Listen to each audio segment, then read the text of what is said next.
साथियों नमस्कार, कैसे हैं आप सब लोग। मजामा केम छो कसा आहेस। आप सबको जय श्री राम, जय बालाजी की, जय खाटू श्याम जी की।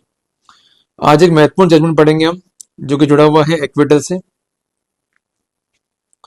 एक्विटल सेक्शन 138 एनआई एक्ट के कॉन्टेक्स्ट में जो है बात की जाएगी, और मैं आज बात करूंगा डिफेंस पॉइंट ऑफ व्यू से, केस को जो है हम कैसे ऑब्जर्व करें। सबसे पहले इस बिंदु पर हम एक रिसेंट जजमेंट को नोट डाउन करेंगे। जजमेंट का नाम है गोविंद राम बनाम स्टेट। डेट है 25/9/2025। जजमेंट है हिमाचल प्रदेश हाई कोर्ट का, और इस केस में अक्यूज जो है वो कन्विक्टेड था ट्रायल कोर्ट से, अपीलान कोर्ट से, और अल्टीमेटली रिवीजन में आरोपी को दोषमुक्त करने के जो है आदेश दिए ऑनरेबल हाई कोर्ट ने। तो क्या था पूरा मामला अपन समझते हैं, और अगर यही स्थितियां आपके केस में भी है then definitely this citation would help you. इस केस में जो कंसर्न अक्यूज्ड है उस पर यह आरोप था कि जो कंसर्न कंप्लेनेंट है उसके साथ उसके फैमिली रिलेशनशिप थे। इसके चलते उसने एक कार जो है परचेज करी कंप्लेनेंट से, और इसका जो अमाउंट था उसको पे करने के लिए 2 चेक जो है उसने जारी कर दिए। ये चेक जो है बैंक में लगे और चेक जो है हो गए डिसऑनर। अल्टीमेटली नोटिस जो है दिया गया, और उसके बाद जो है केस को फाइल किया गया। इन द रूटीन में हमारे केस में भी यही पोजीशन होती है। एक स्टोरी होती है परिवादी के पास में, और वो हमारे ऊपर एक केस फाइल करता है, और फिर हम केस को जो है कॉन्टेस्ट करते हैं। तो यहाँ पर मोटिव क्या है क्रिमिनल लाइबिलिटी का, कि कार को बेच दिया, ऑनरशिप पे ट्रांसफर हो गई, और उसके अगेंस्ट में जो चेक थे वो बाउंस हो गए। क्लियर है। अब अगर इस केस को देखेंगे अपरेंटली तो ये दिखेगा कि आरोपी जो है वो दोषी है, पर आरोपी ने कुछ ऐसे फैक्ट्स बिफोर कोर्ट रखे जिससे केस में एक इफेक्ट आया। इसको हम कहते हैं प्रोबेबल डिफेंस थ्योरी। कहना यह था अक्यूज का कि जो थ्योरी सेटअप करी है कंप्लेनेंट ने, ये थ्योरी गलत है, क्योंकि जो ऑनरशिप है वो ट्रांसफर ही नहीं हुई है। केवल एक एफिडेविट दिया है। जब ऑनरशिप ट्रांसफर नहीं हुई है तो there is no legal enforceable debt. जब लीगल इन्फोर्सेबल डेट नहीं है तो चेक के तहत कोई भी लाइबिलिटी सेक्शन 138 एनआई एक्ट के कॉन्टेक्स्ट में इंपोज नहीं की जा सकती। तो कुल मिला करके ये कहता है अक्यूज कि चेक का इशुएंस तो हुआ है और चेक में हस्ताक्षर भी है। इसके कॉन्टेक्स्ट में ये कथन रहा है परिवादी का कि प्रिजम्पशन जो है ड्रॉ होगा, पर प्रिजम्पशन जो है एब्सोल्यूट नहीं है। प्रिजम्पशन को रिब्यूट कर सकते हैं, जिसके लिए एक थ्योरी की रिक्वायरमेंट है, जिसको हम कहते हैं प्रोबेबल डिफेंस। और इस केस में मेरा प्रोबेबल डिफेंस क्या है कि ऑनरशिप ट्रांसफर नहीं हुई है। तो अपने आप में ही कथन जो है झूठा हो गया। जब काम ही नहीं हुआ तो ऐसे सिनेरियो में जो चेक है उसका भुगतान प्राप्त करने के लिए जो परिवादी है वो अधिकृत नहीं था। अपरेंटली क्लियर है चेक का जो है मिसयूज हुआ है। क्लियर है।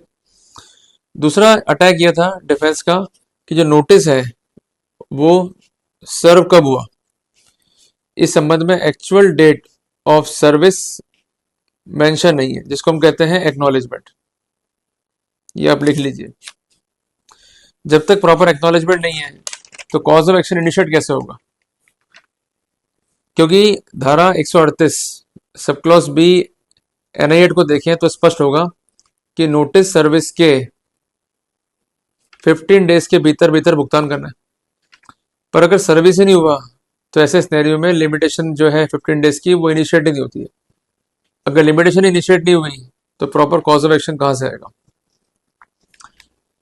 साथियों, इस केस में जब आर्ग्यू कर रहा था कंसेंट एप्लीकेंट, तो जो बेसिक ऑब्जेक्शन था परिवादी का वो ये था कि जो स्कोप है रिवीजन का वो लिमिटेड है।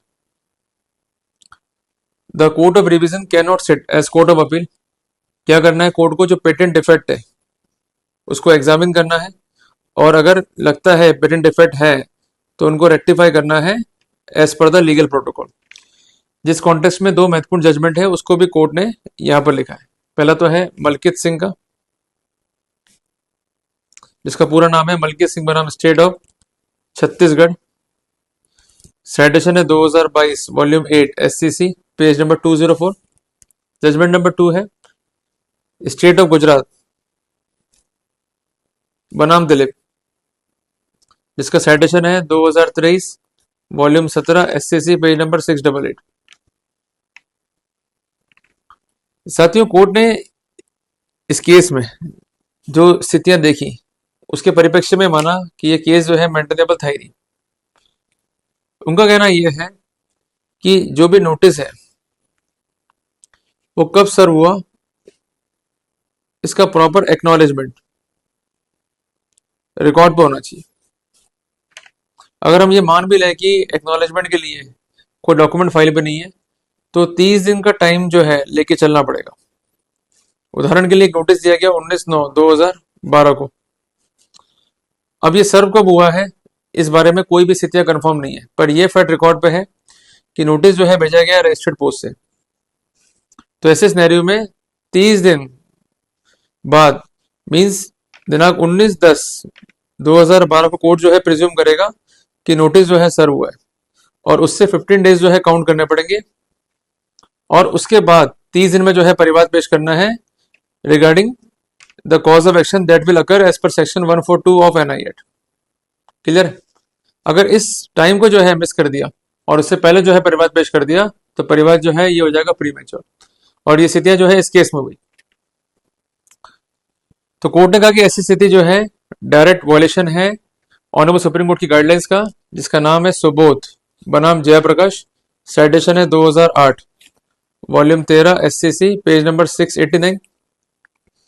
और इसके अलावा जजमेंट है झारखंड हाईकोर्ट का, इसका नाम है मनोज बनाम स्टेट ऑफ झारखंड, साइटेशन है 2021 SCC ऑनलाइन पेज नंबर 458। इसके अलावा वायलेशन है इलाहाबाद हाईकोर्ट की गाइडलाइंस का, साइटेशन है अनिल कुमार बनाम स्टेट ऑफ UP, और इसका स्पेसिफिकेशन है 2021 SCC ऑनलाइन पेज नंबर 410। तो इसलिए ये पॉइंट बहुत इंपॉर्टेंट है। जब भी आप लोग कॉन्टेस्ट करते हैं तो इस पॉइंट को जो है आप अवॉइड करते हैं, जबकि ऐसा नहीं करना चाहिए। क्लियर है? साथियों, इस केस में कोर्ट ने क्या ऑब्जर्व करा कि जो प्रेजेंट केस है उसको देखा जाए तो जो कंप्लेंट है वो दाखिल हो गई है इन द प्री मैच्योर वे, क्योंकि जो एक्नॉलेजमेंट था उसके बारे में कोई भी स्पेसिफिकेशन नहीं दे पाया कंसर्न परिवादी। और ये मान भी लिया जाए कि अगर नोटिस 25/9/2020 का है तो फॉर्मूला क्या है, इसमें 30 दिन जो है काउंट करने पड़ेंगे। तो ऐसे सिनेरियो में डेट क्या हो जाएगी 24/10/2020, 15 डेज जो है इसमें काउंट करने पड़ेंगे। क्लियर है बात ये? उसके बाद ही जो है कॉज ऑफ एक्शन आएगा, पर यह कंप्लेंट होगी फाइल 29/10/2020 को ही। तो टोटली प्री मैच्योर केस था, तो इसी पॉइंट पे जो है केस उड़ गया।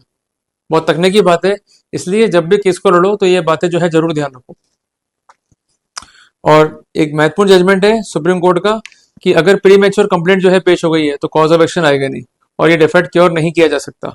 जजमेंट है गजानंद बनाम लक्ष्मी चंद, और साइटेशन है 2022 SCC online supreme court page 1171। तो कुल मिलाकर के जो कंप्लेंट था वो प्री मैच्योर था, कोर्ट ने स्थिति को जो है फेटल माना। दूसरा पॉइंट इसमें इन्वॉल्व था कि जो कंसेंट मेमो है इस पर बैंक का ना तो सील है और ना ही अफसर का साइन है। इसके अलावा ये एक कंप्यूटर जनरेटेड डॉक्यूमेंट है। ऐसे सिनेरियो में धारा 65B इंडियन एविडेंस एक्ट का सर्टिफिकेट मैंडेटरी था, जो कि इस केस में नहीं है, तो ये भी कोर्ट ने जो है फेटल माना। इस बिंदु पे कुछ महत्वपूर्ण जजमेंट है जिसको यहाँ पर कोट किया गया, जिनका नाम है सत्येंद्र बनाम स्टेट ऑफ MP, साइटेशन है 2014 SCC online MP page 6786। Judgment है कृष्णा पाल बनाम हरि सिंह, साइटेशन है 2024 SCC ऑनलाइन MP पेज 2516। इसके अलावा जो जजमेंट है ऑनरेबल सुप्रीम कोर्ट का अर्जुन पंडित राव बनाम कैलाश का, जिसका साइटेशन है 2020 वॉल्यूम 7 SCC पेज नंबर 1, वो इस पॉइंट पे जो है काफी इंपॉर्टेंट है। तीसरी इंपॉर्टेंट बात है कि जब भी चेक का मामला दाखिल होता है, जो बेसिक प्राइमरी पॉइंट है वो है लीगल एनफोर्सेबल डेट। जब ऑनरशिप ट्रांसफर नहीं हुई, कोई काम ही नहीं हुआ है, तो क्या ऐसा काम था जिसके अगेंस्ट में चेक दिया गया? तो कुल मिलाकर के लीगल एनफोर्सेबल डेट जो है मिसिंग है। अगर वो मिसिंग है तो किसी भी रूप में केस को जो है इनिशिएट नहीं किया जाना चाहिए था। ये सारे पॉइंट जो है ओवरलुक करे ट्रायल कोर्ट ने। तो कोर्ट ने इन स्थितियों को देखते हुए आरोपी को दोषमुक्त करने के आदेश दिए। तो अगर आपके केस में यही स्थितियां हैं तो ये निर्णय जो है आपकी हेल्प कर सकता है। अगर आपको टॉपिक अच्छा लगा तो इस वीडियो को लाइक और शेयर जरूर कीजिएगा। जल्दी मिलते हैं एक नए टॉपिक के साथ। टिल देन, जय हिंद, जय भारत।